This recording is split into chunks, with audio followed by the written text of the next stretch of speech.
Welcome to the Behind the Bits podcast. Your host, Scott Curtis, wants to learn everything he can about stand-up comedy and take you along for the ride. Scott and his guests talk serious about comedy in every episode. Behind the Bits will uncover knowledge from different perspectives on subjects such as writing and performing stand-up comedy, as well as booking shows and the comedy life. If you're thinking about becoming a stand-up comic, already in the comic game, or a comedy nerd, Behind the Bits is the show for you. Now, let's get Behind the Bits.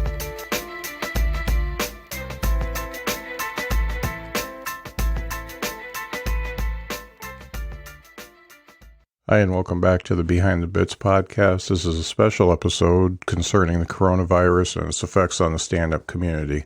This is an important discussion about cash flow, retaining audiences, and maintaining creativity. Please share this one with your stand-up community friends, and also comment with your ideas on the Behind the Bits Facebook page, which can be found just by typing Behind the Bits in the Facebook search bar.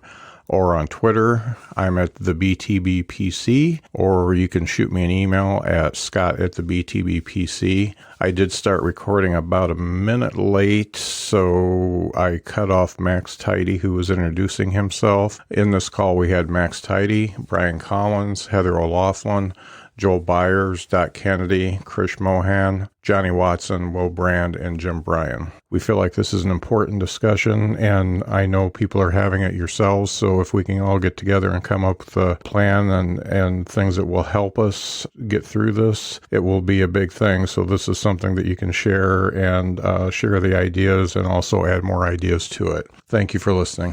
My comedy in South Bend, Indiana. I'm a manager at the Drop Comedy Club. I also produce several shows locally in Michigan and Indiana. And yeah, it sucks. It's been affecting our open mic and whatnot. Do you want me to go on from there, Scott? Anything you want to add? I mean, we're gonna get in a general discussion here pretty quick. But okay. Well, yeah, it sucks. So in our area, we only have one open mic a week. So the idea that you're waiting all week for 7 minutes sucks as it is. We have weekend shows at the Drop, and I fortunately do stuff there. But like I was telling Scott before the podcast, it's like I go for the 10,000 hours mentality, especially because we don't have that many mics in our area. So then just thinking about losing that much time, like this is driving me crazy. Yeah. So thanks, Max. Krish, talk to me. Yeah, I'm a full-time touring comedian, so I tour roughly between 40 and 45 weeks out of the year. And a lot of the rooms that I play are pretty small. They're smaller. There's either smaller independently owned comedy clubs or little black box theaters or DIY venues like punky little rooms, stuff like that. And I do like more socio-political commentary, storytelling type of comedy. And I also produce a couple different podcasts that go up, on it as an audio format, and as a video format. So I'm a DIY comedian. I tour like a punk rock band. And as of Sunday, I have officially lost 3 weeks worth of work. Wow. So, which most of them are the dates that I was going to record my next album. So it's on to plan B in trying to figure out what I'm going to do in terms of releasing this album. Because at this point, there's a lot of baggage that's associated with this material, and I'm ready to kind of be done and move on with it. So right now, I'm trying to focus more on creating more content for the podcast and the video stuff that I do, and hopefully push my Patreon a little bit more and figure out other ways of like sustaining memberships online. Okay, great. Thank you, Krish. Yeah. Doc, talk to me.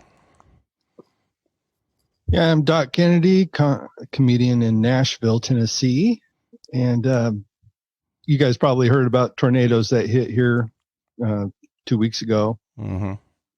I definitely lost income myself, but the biggest bummer for me was I had a couple of shows and one big one scheduled as a fundraiser for the victims of the tornadoes. Oh. And that's all been wiped out. So yeah, we're all getting hit, but what I'm very optimistic about the future. And, just hearing you guys talk, really, it doesn't bring me down. It makes me excited about what can be, what will be. Because with being a stand-up comic, one that takes it serious, you have to have an entrepreneurial spirit too. Mm-hmm. And being able to, figure out different things that work, different ways that work. I'm just excited about what will be. Right. Great. Thanks, Doc. Hey, Joel. Hey, Scott. So thanks for having us and thanks for doing this. First off, I think will be super beneficial to people in and out of comedy. My specific situation, I've been doing comedy a little over 10 years. I'm on the road a lot as well. I've had, I had people in April start canceling today. So, definitely at least the next 2 months, I'm completely out of work. But I've been using the time so far to really focus on my podcast and really getting more organized with my YouTube. So I'm still using the time productively, but it's not paying productively. You know what I mean?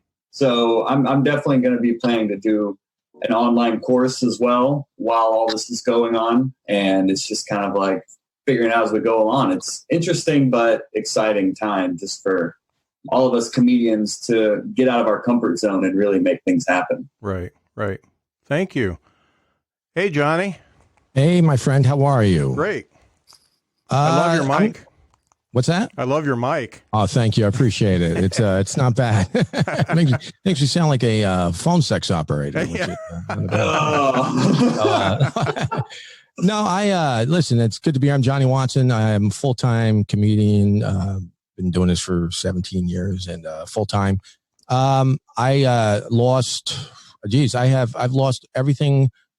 And the way things are going, it looks like I do a summer gig in Delaware, which is 6 nights a week for the whole summer. Mm-hmm. They're talking about canceling that. And, I did a show Saturday night in West Virginia, the only place I think they don't have the coronavirus. And that was exciting. And there was supposed to be 200 people there and there's like 19 showed up. So, but they didn't have it. So that's good. But, it's me and my wife were just tallying up the amount of money that I've lost in the last, I'm going to lose. Mm-hmm. And, actually too, I'm staying here. I'm from Jersey originally, but I'm staying in Louisville, Kentucky. And, we were supposed to actually go to the Derby. We got tickets, guys inviting us to the Derby. Yeah. So, we may lose out on a lot of things, but yeah, it's been like everybody else, it's been a rough go, but, I'm sorry, I forgot. One person said that, Joel said, time to up your podcast game and up all the other stuff. Me and my mother, we have a podcast we've done for a long time, and then we took a break, but we're bringing that back out. And I'm a little fortunate that my wife is a marketing professor, so she's pulling out the stops to make sure all this stuff starts getting at the top of the list. And but I like the fact we're doing this because we get to meet new people and, come together. Even though it's a lot of comics in this country, it's still a small community, and it's nice to meet new people, and everybody should help each other out. Right. So whatever I can do for anybody, please feel free to hit me up. Great. Thanks, Johnny. I appreciate it. Hey, Jim, talk to me. How you doing? Name's Jim Bryan. I'm up in Pennsylvania, comic, also owner of Church of Satire Comedy Club in Hanover, Pennsylvania. So, I've had pretty much like my entire revenue stream just sort of dried up over a matter of 72 hours. So I had to close the club just because it was the right thing to do, and gigs here locally, I rely on those gigs as a means to I use my gig money to pay my comedians coming in. I'm a small operation, so it's just kind of scary times because I have like a lot of little kids, and my wife's work is dried up. She works in healthcare, doing bit work. So like her client base is dried up. They don't want anybody going out into communities and stuff. So we went from being able to take care of things to not being able to take care of things in a matter of like, you know, a couple sunrises and sunsets, just like that. So just trying to wrap my head around things, to be honest with you, just like everybody else. Well, thanks, Jim. Bryan, what's up? Yeah. Hey, what's up, Scott? Bryan Collins. I'm from Osceola, Indiana. Like Max, I do most of my work out of South Bend. As a manager at the Drop, we also run literally a DIY comedy. We put on shows and all that, and we've had we're looking at shows later in the year, but we always build small ones up to a big show, and that's pretty much out at this point. And then I'd been lucky enough that I finally started to book a couple shows for cash, and I was like, oh man, I'm on a mini run, and it turns out I am not. So that is always a bummer, and just the future's uncertain. But we're going to take on a couple things. Like tomorrow, we're going to do a live open mic from basically somebody's living room with just like 3 or 4 of us that we know, and live stream that out and hopefully just keep entertaining that way. But that's kind of what we got on the books. Yeah, I think Bryan and Max, first of all, they work together and I know them, and they're a little bit humble about what they've done. They've both put together some pretty fantastic shows. We're a very small market here in the South Bend, Lower Michigan area, and I know that both of them have done sold out plus shows here, and they were getting ready to do more, and I know this has affected them quite a bit. Yeah, that's the scary thing too, is about like producing this. Now you're thinking about that, and the venues, if they're still going to want to back you after you have to cancel these shows, and then thinking about your performers, like, are they not going to do this? Now you have to fill in those headlining spots or anything else like that. Mm-hmm.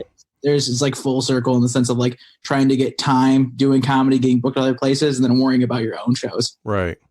And I do have to come completely clean and let everybody know that stand-up comedy is in no way a revenue source for me. So I've been paid a few times, but I've got a full-time job, and that's paid the bills for. I've been at the same place for almost 15 years now, so it's not affecting me at all. Now it may be affecting me. Stop bragging. Okay, is that why you did bragging? Not just to rub it in, Mr. Moneybags. Oh my gosh!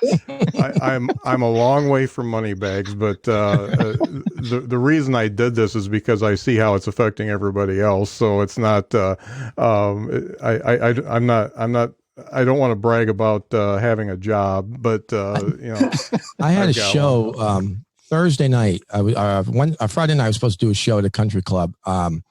Thursday night, tried to find out what the numbers were, what was going to go on, and the guy, it was sold out. It was like 100 people, small 100 people. It was sold out on Thursday night. By Friday, I think 11 a.m. it was 15 people. That many people canceled. So then I went over to the after that got canceled, I went over to the Caravan Comedy Club, and which normally does really well, and they had 4 people, and so it's amazing how in a short amount of time that things have just really kind of dried up. It's really turned on its head really quickly. Kind of happened overnight more than anything, is what it kind of seems like. Because Wednesday night, everybody was kind of fine and joking around about, what it was. And everybody had kind of heard about it in the periphery of things. But all of a sudden, it was like something happened on Thursday morning, and I have no idea what it was. But I woke up Thursday morning and a bunch of people were talking to me about canceling shows. And I was like, what is happening? Like this, it doesn't what happened overnight that I missed? That the NBA canceled, man. Is that it? When sports started canceling, that cascade effect. Like Thursday, I do the bulk of my ticket sales. Mm-hmm. Wednesday PM into Thursday, grinded to an absolute halt, and it never recovered after that. And I think when that's the only thing that I can put my finger on that changed, because you're right, Krish. Like, it just all of a sudden it was like, what the hell happened, man? Like there's no toilet paper. Like, what in the world just happened? I point to that moment where them sports, each league started to like one after another cancel things, and I just think that for the sports though, on the sport, I just found this out too, that and maybe you guys knew already, they're completely covered with insurance. They're not losing a dime. Sure. So they're going to cancel, even just to look good. They're going to cancel. If I was the XFL though, I would have kept playing. Now that's talk about the only game in town. That would have been great to give them some publicity, but sports, like you said, canceling once sports starts canceling, and that's it, man. And correct me if I'm wrong, but I know there were some stories coming out where all the arena employees that weren't going to be can't afford to pay them or anything, so they were just like, we're not going to pay you. And I think some of the athletes said some of them did, which is kind of cool. That's kind of nice. And that's kind of the interesting thing is like now it's just up to us to take care of each other. Like it's come down to that point where like it doesn't matter what your political affiliation is or whatever. It's like you have to take care of your community and you have to take care of your neighbors. And that's kind of what it's come down to. And this morning, what was really cool is, I mean, I got lucky in the sense that I'm not a big drinker in terms of, being like, I don't drink very much. I don't go out very much. Like I'm kind of a homebody. So I think I got lucky with having a series of really good shows at really good venues that like wanted to promote them and bring people out and made enough money on this tour and didn't hit any sort of snags that I have a little bit of a buffer zone, but I have no idea how long that buffer is going to last me. And I still have bills that I have to pay with no income coming in, and not knowing how long this thing is going to last. The rest of it is basically, okay, what do we do? And I'm already seeing like Pittsburgh has a bunch of arts grants, and some folks started a GoFundMe within the community, specifically to help Pittsburgh artists. And they were like, well, we can't give you more than like a couple $100, but it's still like any little bit at this point is huge. Right. And it's just cool to see kind of the community rallying around and coming together to like help people in that way. I also saw one popped up, and it was arts in general, but they did a GoFundMe and they had raised, I think, $93,000 of their $100,000 goal, and it's basically a $250 give. Based on you just fill out a quick Google Docs form, and they'll send you $250 as long as they have it.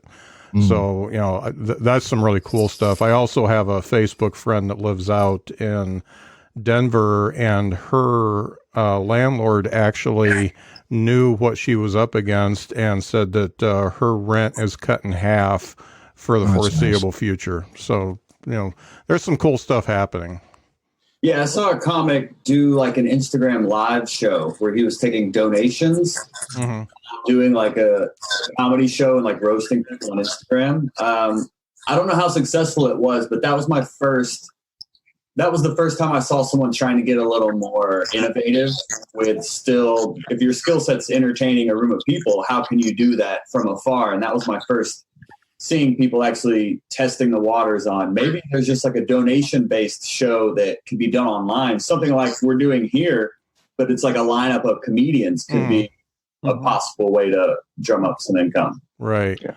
I actually had a guy here that runs a marketing firm offer to do this for musicians, and I grabbed him and I said, "Hey, how about comics?" And he said, "Yeah, I'd love to have you on." I said, "Well, I don't need to be on, but I know people who do." And it's actually Vala Marketing here in Elkhart, Indiana, and South Bend, Indiana. They're going to be putting something together in the next couple days, and I'm going to be steering people their way so that they can do. It's basically they're going to run a tip jar and spread it equally among people.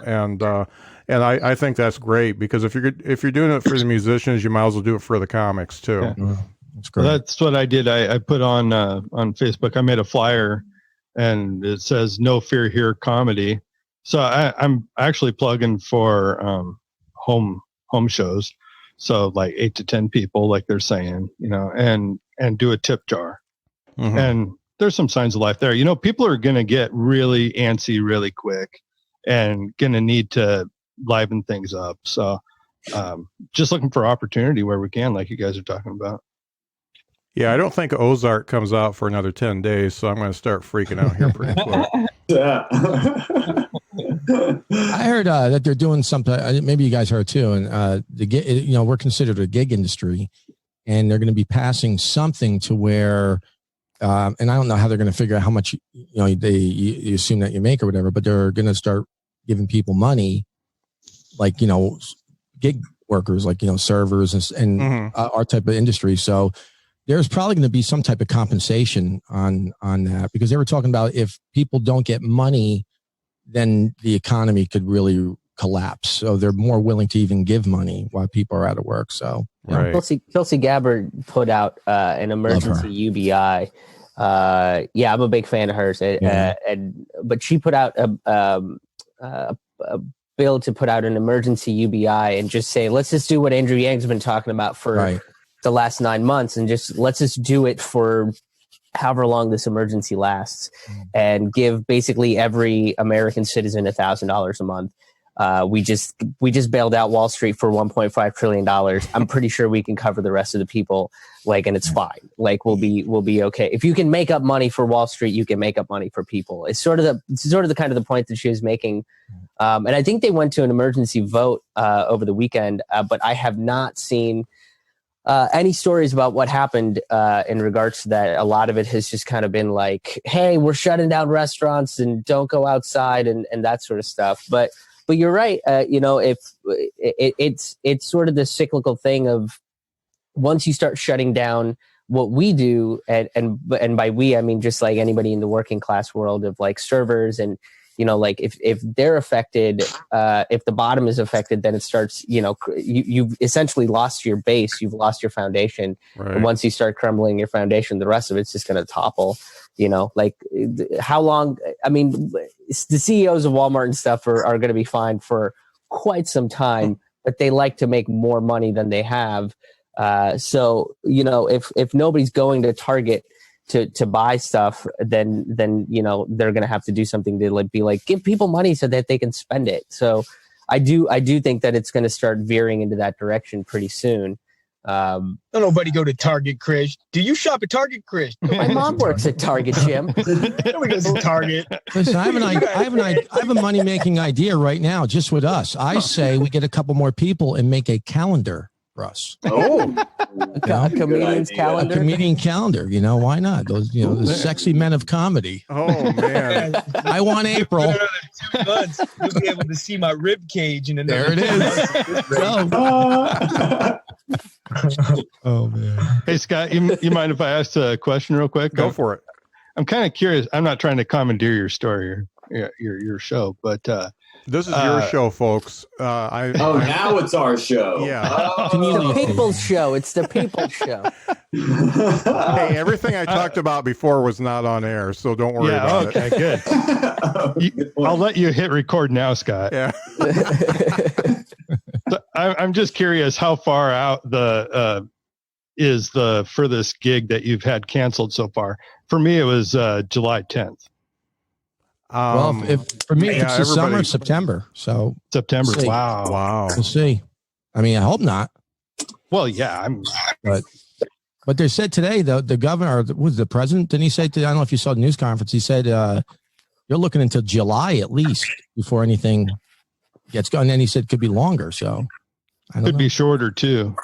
Yeah, I don't think they really have right in the middle. A real understanding of what is happening. Yeah. Or what they're doing. They're right now in the planning phases of trying to figure out how they're going to test people and figure out the spread of this thing. So they're going to come out and say something just to kind of pacify the masses a little bit more. But yeah, who knows? It's all speculation. Yes, it's all speculation. So I mean, for I have a gig in May that was like, hey, we don't know if this is confirmed or canceled. So right now, just keep the date for when it is. And it's sort of like day by day at this point. Which kind of sucks and is very unnerving. There's a couple places still trying to do it though. Like there are some places that are trying. I'm booked for a weekend after next at the Caravan, and they're trying to keep the date. But even who knows? Like you said, who knows? Yeah, that's selfish. To if you have a show, I have a show May 1st, and I see my headliner posts about all of his gigs getting canceled and everything else like that. So I was like thinking like, oh, like he's probably going to be down to still do the show, but we've sold out with 150 every time. Do you think that's selfish and unsafe of like to try to keep going with the show? Because I'm feeling super conflicted right now with everybody talking about having a house show or anything else like that. It's like, is that something I should really be like trying to think about now? Or at May 1st, I would be. You have to be hopeful. Yeah. So how do you not be hopeful if you're not planning forward? Yeah, exactly. Mm-hmm. I would not think about canceling that until like 2 days prior. Yeah. Yes. I mean, from where you're pulling from, it's not going to affect anybody's life because you're pulling from a pretty local area there, from maybe an hour from Three Oaks there. So yeah, I think you're fine. Yeah, I hope it goes for you, man. I really do. That'd be great for everybody. Yeah, 100%. Yeah, I mean, that was the thing, is that's why I didn't want to say that I was going to cancel all the dates into May, is just kind of keep tabs on stuff. You have somebody from the governor of Ohio was like, till the middle of May, we're going to keep all the restaurants shut down, restaurants and bars shut down. But I don't know how long that's going to last. Like, everything seems so hyper reactionary, and mostly because like, I really don't think we know what this thing is, how far it's spread, because like they had an opportunity to I just yelled about this in my car and released it, but my point is we just weren't completely prepared for it, and now it's sort of like the panic alarms have rang, and everything is happening very quickly, and I think by the middle of this week things are going to kind of stabilize and we're going to slow things down, and once people start thinking with a little bit more clarity, we'll start to get more concrete answers, because now you have somebody saying, well, till the middle of May we're going to be shut down, and then it's like, oh well, it's going to take till July, but not really. It's going to take till like the second week of April. So I mean, these are such widespread responses. Yeah. It just seems like we're kind of throwing some shit out and hoping something happens. I think they'll find the antidote in one of those dirty microphones that we use. Yeah, pass that around. That's where the immunity will be immune. The whole world will be immune. Yeah.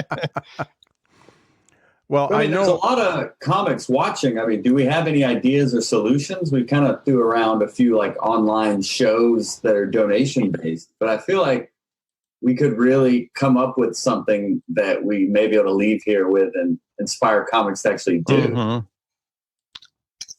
I think I would go the office route and do a showcase and just have it broadcast. You can do something where you have a broadcast with the Patreon or some sort of link like that. And, you can do it as a, testing out because not everybody's whatever, affected. But you could get people together. And like, I know there's a group of guys around here that are going to do, in fact, they're going to try to do it tonight. When I understand, they're going to try to do like a mic or something, but each one from their house, they're going to try to, do FaceTime it or whatever. So, I mean, you could probably get a bunch of guys together in a room and actually do a show, but like you said, broadcast it live. Yeah, I think that's what we're going to do at the club. I mean, we've been going for long enough that like we got a series of, a whole community that now likes to come to comedy. So I think I'm probably just going to take I'm going to look at it as an opportunity to I'm already trapped. I'm sitting in my fucking van right now because I'm hiding from my kids. You know what I mean? I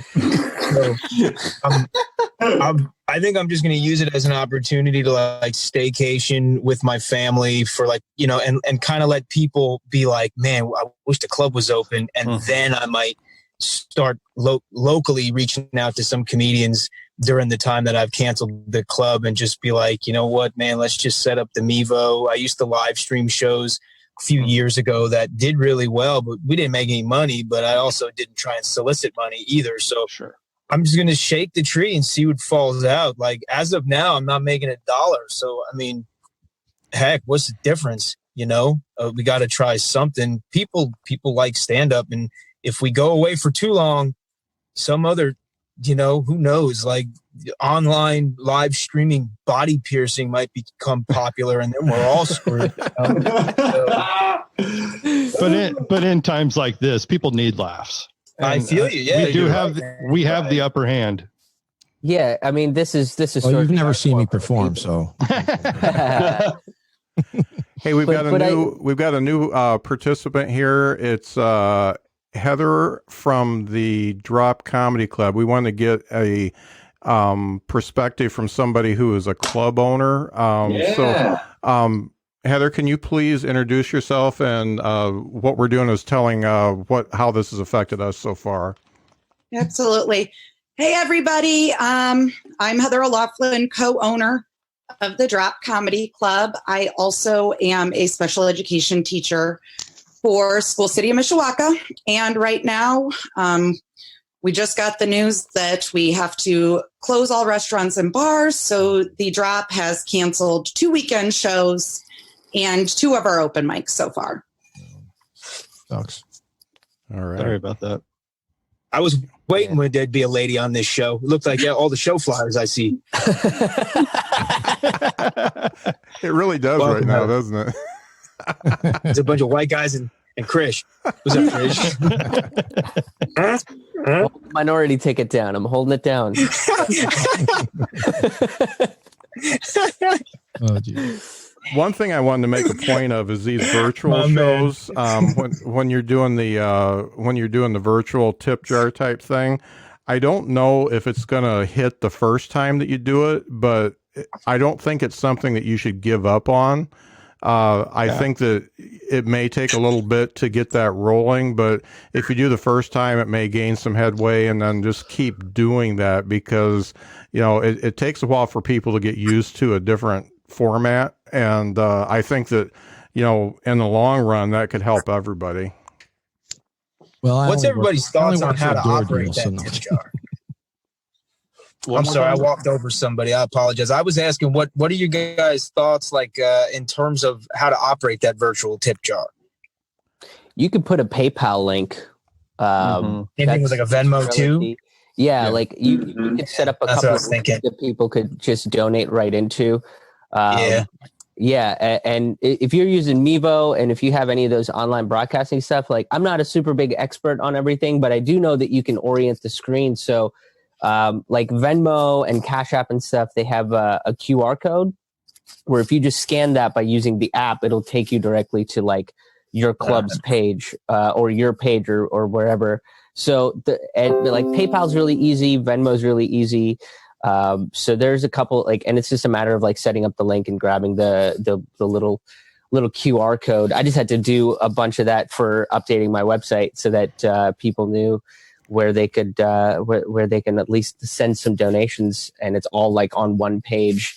Because you have a bunch of people like that don't trust Patreon or they don't trust Venmo or whatever it is. So having those various options is definitely. I just want to make it easy, as easy as possible, so that they can watch it and like touch their phone, and so that they don't have to tune out in order to tune back in. Right. I just try to make it as user friendly as possible. The interesting thing is that we're all talking about this, and if you it's weird because if you talk to the guys who did who did comedy back in the boom, it's basically it ended because. It went bust because everybody started watching comedy on television, sure, and everything else. And that's almost like what we're doing. Just hope that they don't get lazy and decide not to come back out, So, that's a really good point. Either. Yeah. It's like, what do you do? What do you do? It's like, do we want to make them since we're not around to all of a sudden want us, because you think about once this thing gets done, people are going to be climbing over each other to get out and do things, and for sure, and people like Heather, it'd be great that your club gets where you got to turn people away. That'd be awesome. And it's like I don't know the solution. I don't know, but I just hope that people don't get comfortable and go, that's what watch it on screen. Scott and I were talking earlier about how every comic should be coming back whenever this is all over. They should be coming back better than ever before. Because you're writing during this stretch and you're working out material however you can. But you should have loads of new material, and just working on what you can. Well, I got a great Spanish flu joke if anybody wants it. I'll sell it. Sure.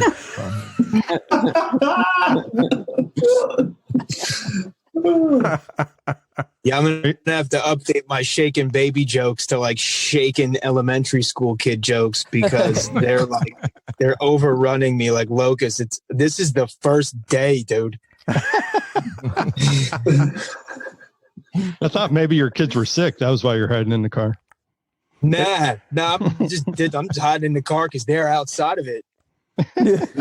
No, he's just a good father. That's all. It's very tough. There they are. Oh, look at that. It's very tough for comics to spend time with the people that are actually in their life. So I understand that. Behind glass, you know. We're not people. That's for sure. Oh man. I did have somebody in the medical profession give me a couple hints, and while I've got the mic, this is brought to you by the Behind the Bits podcast, which is available on all your podcast apps. All you got to do is type in Behind the Bits, and I talk to all kinds of comics, like all of them, many of them on here. So Joel and Doc have been interviewed by me. Their podcasts aren't out yet, but they will be. So that's Behind the Bits podcast. You can follow me on Behind the Bits podcast on Facebook, Behind the Bits podcast on Instagram, and the BTB PC on Twitter. There you go. Awesome. I did have a medical professional tell me that plasma donations are going at a premium right now, and just donating blood is going at a premium right now. So if you're wanting to fill those wallets up and you really need to, I know some of the folks listening maybe need to, that's something to check into. You can make some quick cash that way, and that's cash right in your pocket. I keep switching. Most places actually give you a card, Scott. It's a card. I'm sorry? It's a card generally, not to be pedantic. It's a card, not cash. Yeah. It gets just, you know, it gets, like a debit card. Yeah. You got to claim it on your taxes. You got to make $600 for that, though, don't you? It's a donation. You don't have to. You know, I'm donating my blood. Hell if I know, man. These are uncertain times for me, man. What else can I donate from my body? That's right. Why don't you donate your kids' selling blood? my body. Yeah.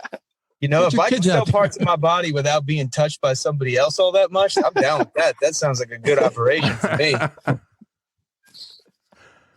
Now we've talked a little bit at the beginning about some positive things that we've seen come across. Has anybody else seen anything that will uplift everybody's hearts because you're a comic and somebody did something nice for you? No, not me. Oh wow! I was trying to do something nice for Nashville. That's a tough gig over there. You're trying. Yeah. I went to got barbecue. Wow, this is today. a tough room for nice stuff. Isn't it? No, my God. Yeah, I'm racking my brain. Has anyone been aside from venue owners and stuff like that? Like, has anybody been that kind all of a sudden right now? I was kind. I drove 6 hours to West Virginia for 19 people. It was 14 teeth. Jeez, who books that? I think he had the coronavirus now. I'm pretty sure West Virginia has 0 cases of coronavirus. Zero cases. Heather, they have 0 cases, and each one of them made sure that they came up and hugged me and shook my hand to let me know it. Oh. I bet they did. Yes. But yeah, that's the only nice thing I've done is traveled.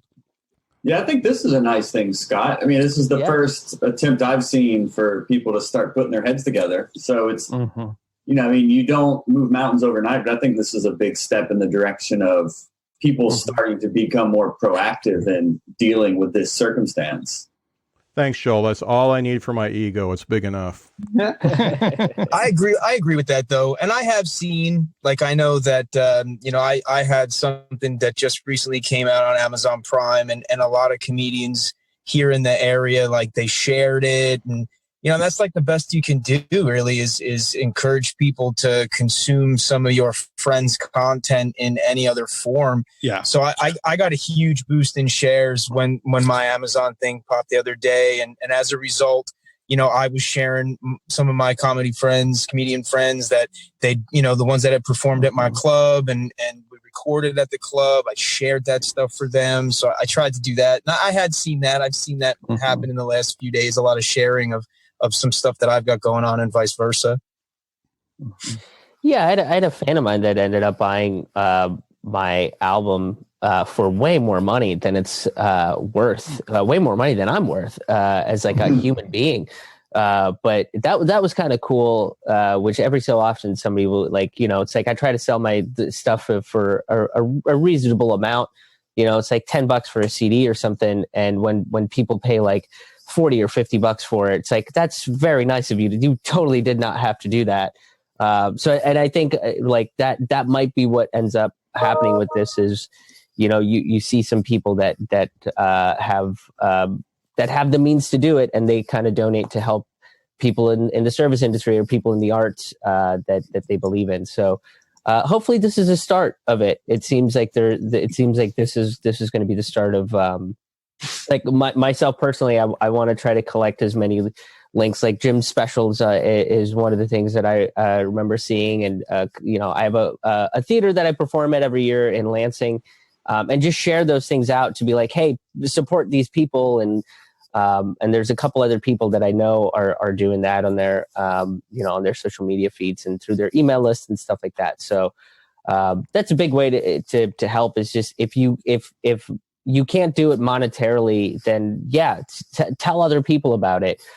Because you might know one person that's still making like $100,000 a year and is fine and comfortable, and they might be able to bail some folks out. Mm-hmm. Do you think that the absence of being able to go out and see the arts is going to create a new appreciation for creatives and the art that they do? Yes, absolutely. Yeah, probably. I think I certainly hope so. People take it for. I think they take it for granted sometimes. Like, even like the movies, like people are shutting down the movie theaters, and you don't think it's a big deal till you don't have it anymore. And so I think I hope they do. So this may create some huge demand after it's all over. Hope so. Yeah, I just think stand-up comedy is the best thing ever. Hear, hear. I always have ever since I was a kid. It's a different medium, and when seeing it live and performing it live, and it's just there are people who when the club opened up here in Hanover, they'd never been to a comedy show, and I got people asking me if I sell season tickets.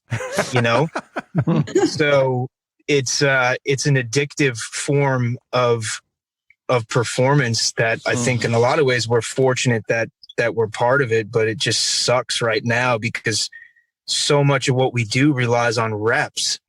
So it just sucks, man.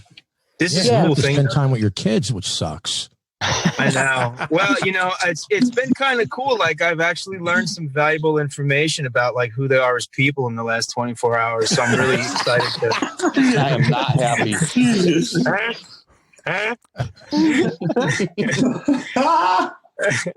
Did you find out which of your worst traits they got? Yeah. Well, my wife has already told me all about that. I like my kids. Krish, testify for me, man. They're cool. They're cool.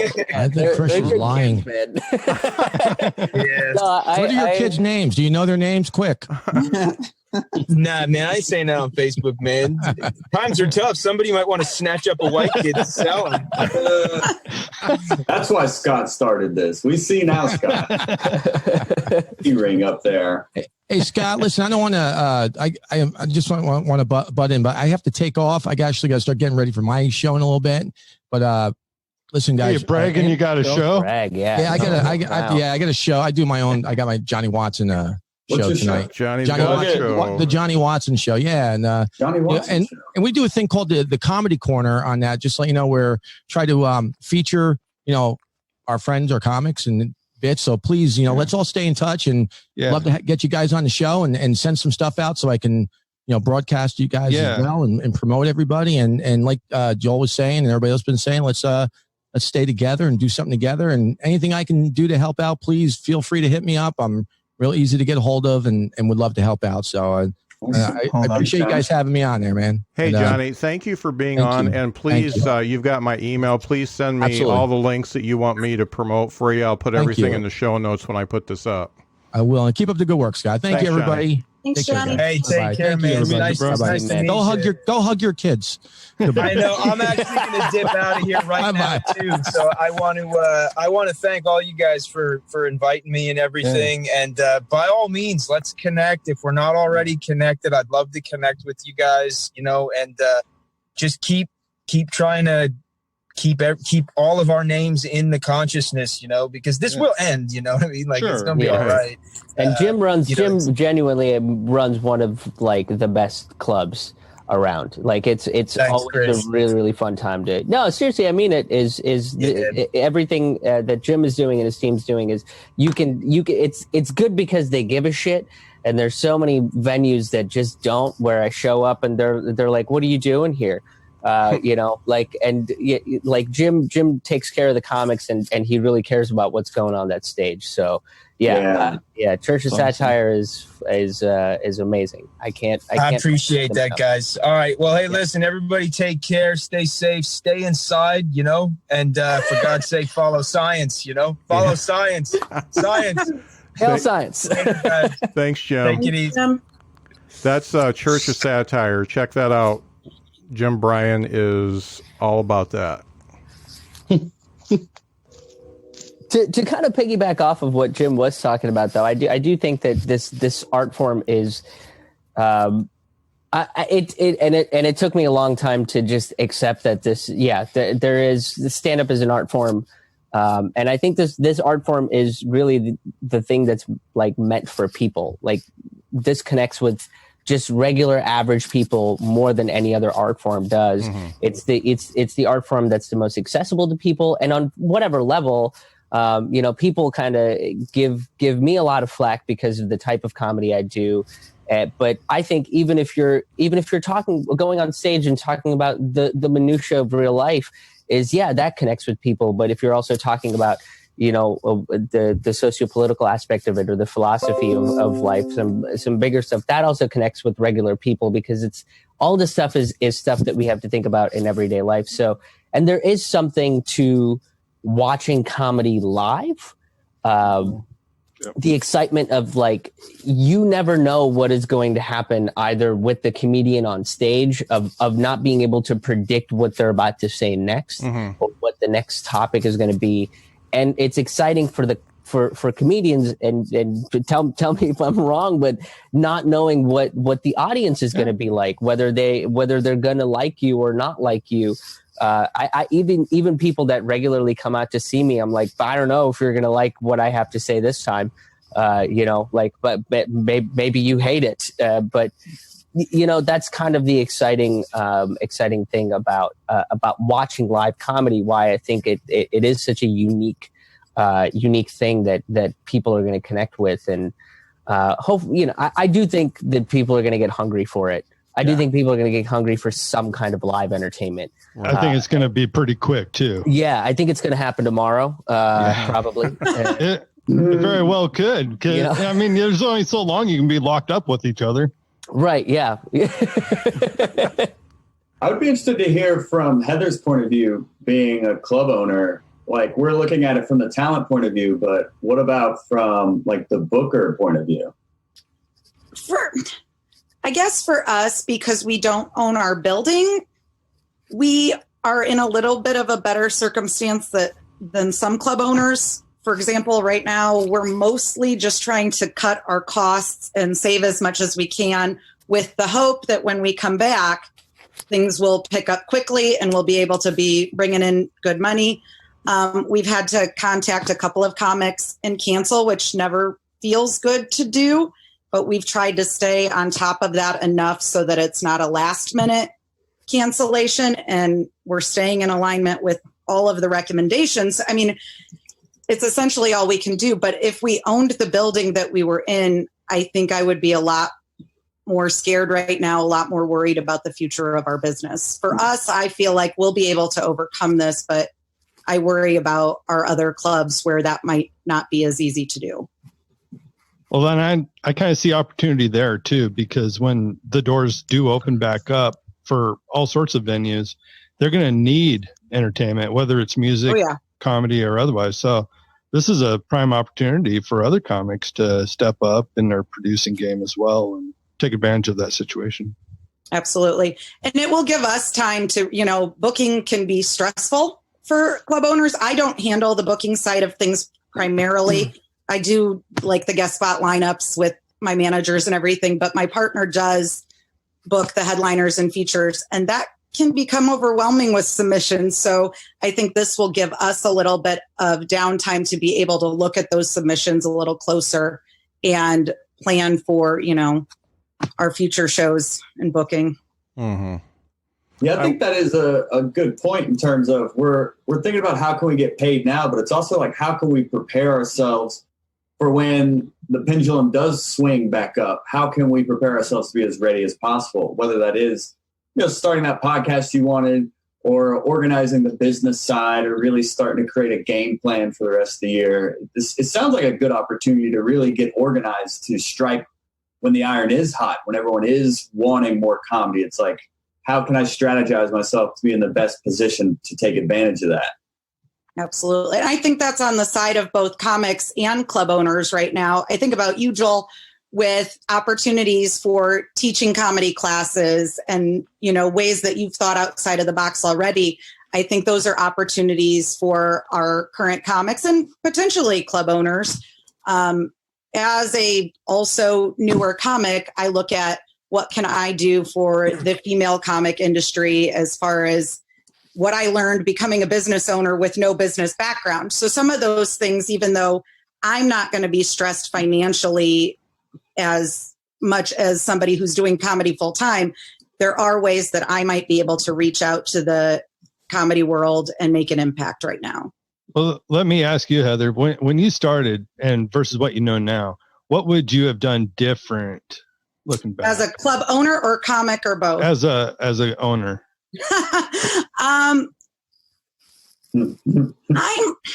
I'm not sure. The piece that is still elusive to me is the marketing and obviously getting butts in seats. I think that being somebody who has zero business background, I've done pretty well. My partner has a little bit more knowledge on the business side of things.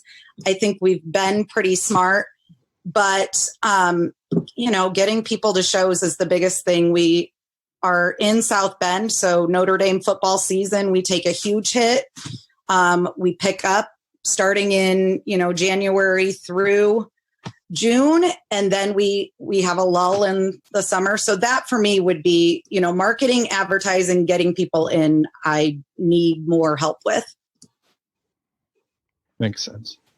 Hey, we've got between 20 and 40 people watching this tonight. So awesome. That's a positive. Yeah, for sure. They probably tuned in to listen to all of our conspiracy theories, and now they're sadly disappointed that everybody's so well-reasoned and optimistic.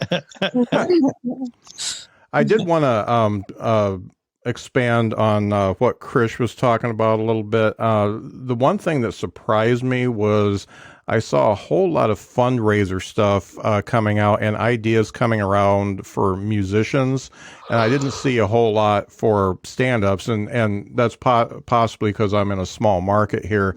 But I did, as I said earlier, there was a marketing firm, Vala Marketing here in South Bend and Elkhart, is talking about doing a tip jar type thing, and he was asking for musicians, and I did mention comics, and he said, yeah, bring the comics on. So if you see something for musicians, then always tag the comics on there too, because I think you can probably get on that and get a little piece of that action.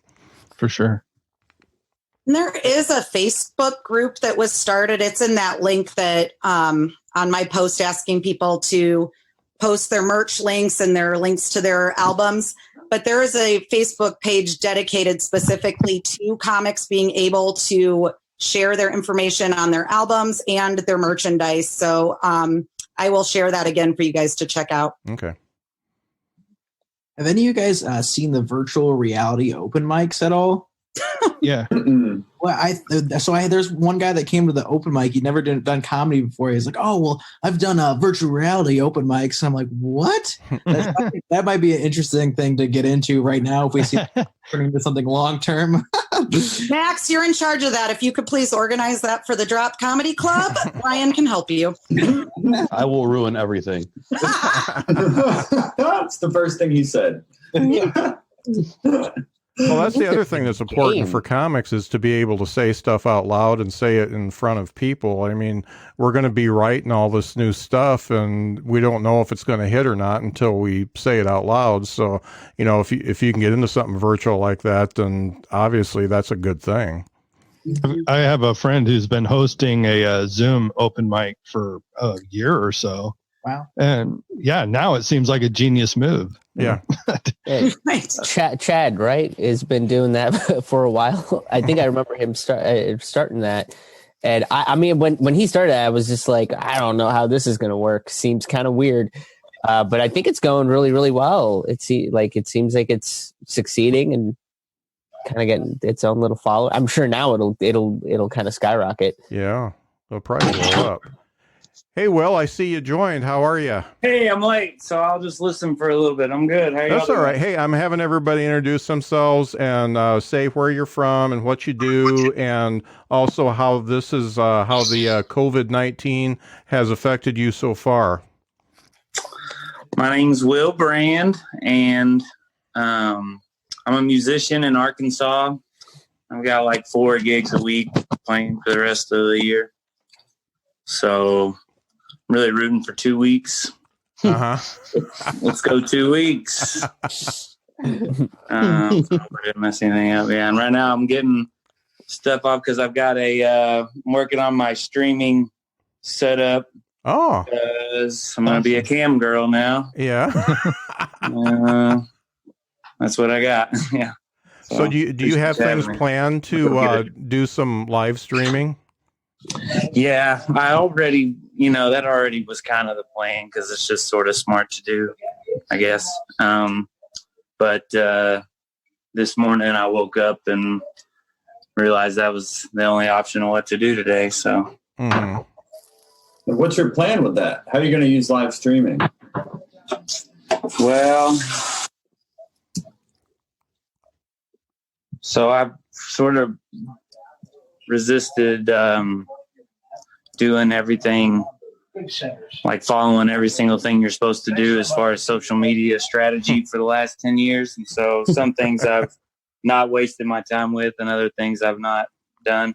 And so, for example, that, like, I've got a bunch of friends on Facebook, but I haven't cashed in on sending them to a business page yet.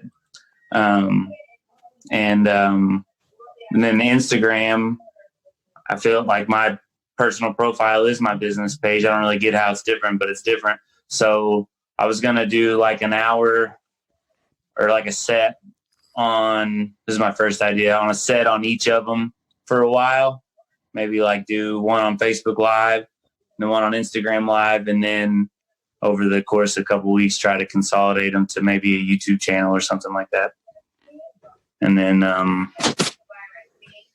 it's all kind of coming at the same time for me. I'd always sort of been putting bands together and stuff like that, but I've got this solo loop show that was sort of my day job. That was another reason probably why I was resisting going all in on the social media stuff, because if a band worked out, I wanted to use all the energy I was, cultivating or whatever for that. And then just the last year or so, maybe 8 months, is whenever I've gotten used to the idea or excited about going at it all the way with this looper solo show. And that's why I hit him up, because it's a lot more of like an MC situation because I'm up there by myself. So that's sort of why I hit him up, because I'd like to do comedy too, but for sure right now this is what my job will be probably for a long time. I create a lot of comedy stuff with it, and I'm up with a mic for a long time, but and then had the gig, so that's why I butted in here. But anyway, so I'm kind of, this will be sort of the time where I'm obviously forced into making this as legit as possible. And so I'm going to try to give them a bunch of free stuff for a while and then get them all on the email list and hopefully come out of this with something. Mm-hmm.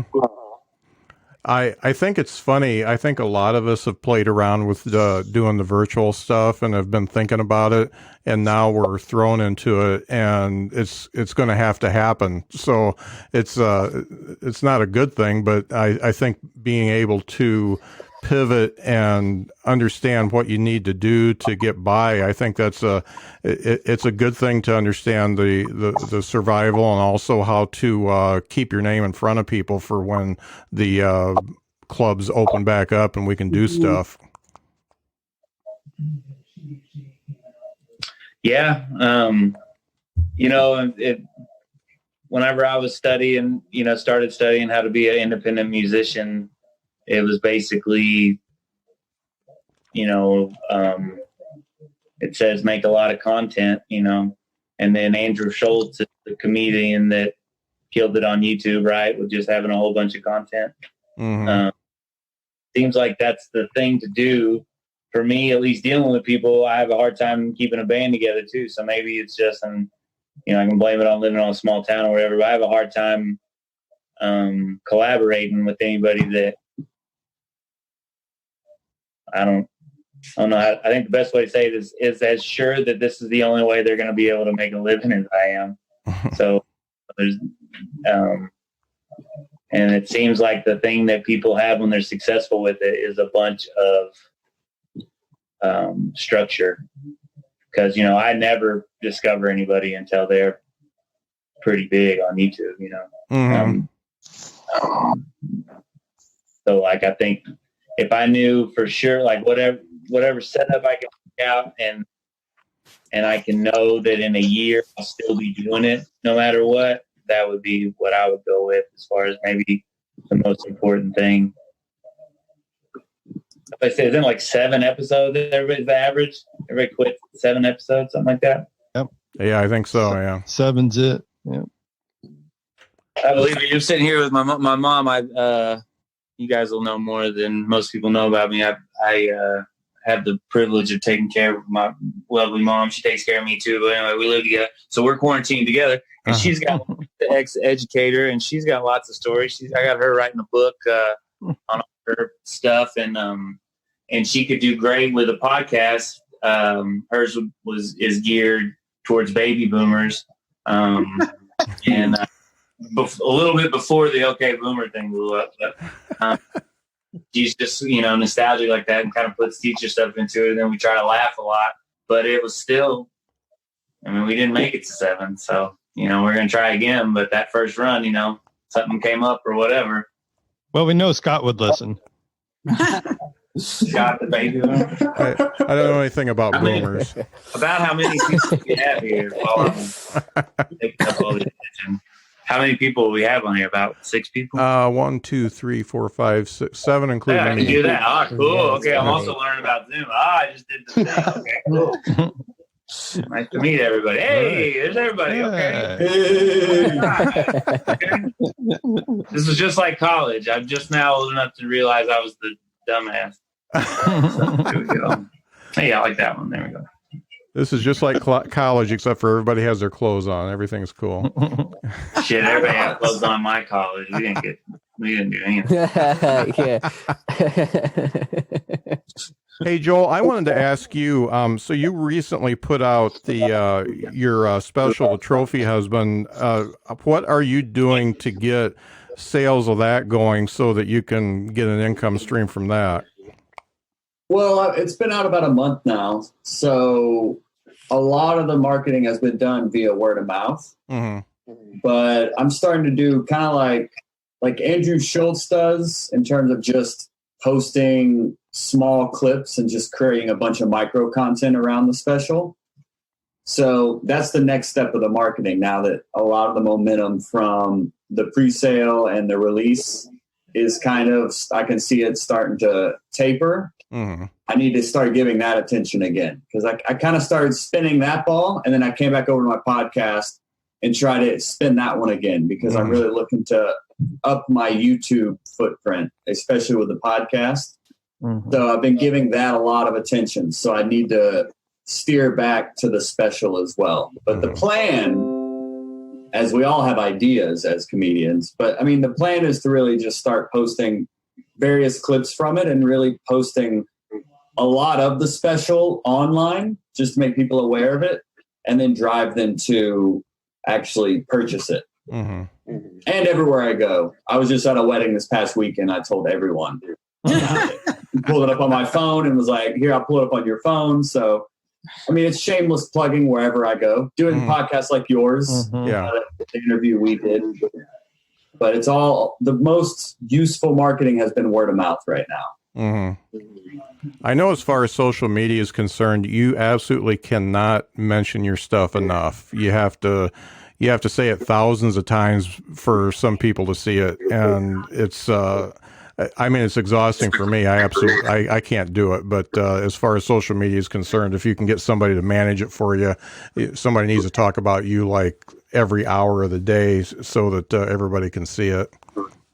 It's exhausting to do it. It's completely exhausting to do it. I manage my own social media and my podcast. So I have like 2 different ones, but then there's Twitter and Instagram. There's a bunch of alternative ones. So some of the stuff that I talk about isn't particularly Facebook's favorite topic of conversation. So you have to look at like some alternative ways of getting it out there. So, it is completely exhausting. And if you can find somebody that knows what they're doing, can help you get the word out, that would be pretty awesome, and would free up a few hours of, more than just a few hours of my week. But that's sort of the perils of being an independent artist. Is I always say, like, whenever I'm trying to pitch people to try to, like, hey, become a sustaining member on this thing or whatever, is like, I'm essentially, when you're just doing it all by yourself, you're doing the job of like 5 or 6 different people. Booking is a full-time job, promoting is a full-time job, creating content is a full-time job, learning how to edit your own audio, your own video, create your own graphics. Like, these are all different people's jobs. Yeah. Funneling into one human being. And it's exhausting. But the more you kind of do it, like we were talking about reps earlier, is I think that's sort of the thing, is the more you do it, the more kind of autonomic it starts to get. So hopefully with this quarantine, is like, that's my goal too, is to kind of balance between how do I plug my merch versus how do I create content that I really care about and I'm proud of, and then tell people about it. Is now that, it doesn't seem like people are going to be booking or really paying attention to what shows I have coming up, because we all have to stay inside and not touch each other. That's going to be the primary focus for me personally, is going down the road of creating as much content as I possibly can, and writing far more than I would if I was doing a month-long tour, going from city to city every day. So yeah, that's a tough one to balance, because creatives are creatives. You want to create, and posting on 5 or 6 different social networks is not creating. That's just sharing stuff. Yeah. But it still takes time. Has anybody had any luck with Reddit at all? I still don't get what it is. Okay. Same. Yeah. I think if you didn't get people that know about stuff talk about stuff. I guess I don't really. Yeah, somebody told me that I need to start posting my stuff on there, but I guess I started doing it wrong, and then I got kicked out of like 4 or 5 groups all in one day, and I was like, I don't understand what's. They told me to put a link up, and that's what I did. Yep. It's the mods. The mods are nuts. I know that about Reddit. It's totally crazy. I actually found 2 of my guests on Reddit, and one of them actually doesn't do any other social media besides Reddit. So I did find people that way. I haven't found any way to actually talk about like the podcast or anything on there, at least ways that won't get me kicked by a mod. Yeah. So you're supposed to only comment. You're supposed to be like a collective voice about whatever you're talking about, and not promote your stuff, not have like an identity or whatever. Pretty much. You can have an identity, but it's really actually a pretty negative platform because you upvote and downvote stuff, and it's amazing how quick you can get into the negative downvotes if you say the wrong thing. It's so. Yeah, you're definitely not going to be successful on Reddit now, Scott. Yeah, no doubt. Yeah, nobody knows my username, so it's okay. It's not Behind the Bits, is it? Because that's going to be a dead giveaway. No, it's actually my old podcast name, so that's cool. Bragging about having an old podcast out here. No one share this on Reddit because those kids will dig up 10 years of your history, Scott. Oh, no doubt. Then you'll be done. You'll be done. And those mods are all like probably 12 years old. That's what I was going to ask. Is it a bunch of kids? Is it mostly young? It seems like it. At least the maturity level, some of the things I've seen, but I don't know. I've gone down that rabbit hole, and I haven't opened it for probably 2 months now, just because I got pissed off and left. So but I tried. I got kicked out of a couple groups too. All right. Well, I'm gonna have to get kicked out of this group. I actually have to go have dinner with my wife. But I appreciate you doing this, Scott. Yeah, I'm a trophy husband. It's available now at joelbyerscomedy.com. Right. Yeah, Trophy Husband, Joel Byars Comedy, and the Hot Breath Podcast. Yes, indeed. Yes. My favorite podcast, except for my own. Oh, thank you, Scott. Thanks for doing this, man. You've really got my creativity churning, and I'm excited to connect with other comics. I know a few of you, but I'm excited for us to kind of figure this out together. So thanks for starting the conversation. Right. Thanks for being on, Joel. And I'm probably going to wrap this up too. We've been going for... Hey, Joel. Go ahead. Yes. Joel, Scott told me that my podcast was his favorite, so I won't read too much into it. I said I liked it. Oh, my bad. We all know Scott is the authority on podcasts. Yeah, we all know. For sure. Oh, Scott, you're really letting people out of here without their hackiest Corona joke? All right, bye, guys. Bye, Joel. Yeah, I think we're at a good spot where we can end this. I would like everybody who's involved. I think you've all got my email now. Send me anything that you want promoted on the show notes. I'm going to put this up as a podcast episode, and I'm also I'm recording it. I'm going to put it up on YouTube as well, on my YouTube channel, and then I'll show you guys. I'll just give you the links back so you guys can share that stuff out too. Sweet. Any parting words? I think this is just the time to take care of each other. It doesn't seem like there's going to be any sort of massive reforms anytime soon for everybody. So not just the artists that have lost gigs and lost a revenue stream or anything, but the service industry and the club owners, the bartenders and all the other working class people that is just help them out any possible way that you can. So if you end up getting an extra $500, maybe kick a little bit of that towards your bartender friend that would have gotten $100 in tips on a random Tuesday. I just think this is the time that we all need to come together and just help each other out a little bit more. That's a great thought. Okay, everybody, this has been a live presentation from Behind the Bits podcast. Behind the Bits podcast can be found on all the podcast platforms. Just type Behind the Bits in the search bar. You can follow us on Behind the Bits podcast on Facebook, Behind the Bits podcast on Instagram, and the BTB PC on Twitter. I think we're done. Awesome. Scott. Thanks, Scott. This is great. Scott. Thanks Thank you very everybody much. for getting on. This was really good. Hey, don't forget Yeah. to send me your stuff. I'll get it on the show notes. For sure. Got it. I'm doing comedian spotlights on my page. So if you guys want to send me a link to your stuff, I'll be happy to spotlight you. Yeah, he's got a lot of followers, so do it. I'm Right on. not a billion, but yeah. It's good to meet you all. Right. Hope to see you down the road. Thanks, everybody. Yeah, go get him. Easy, Thanks, guys. Hi, friends. Thanks, Scott.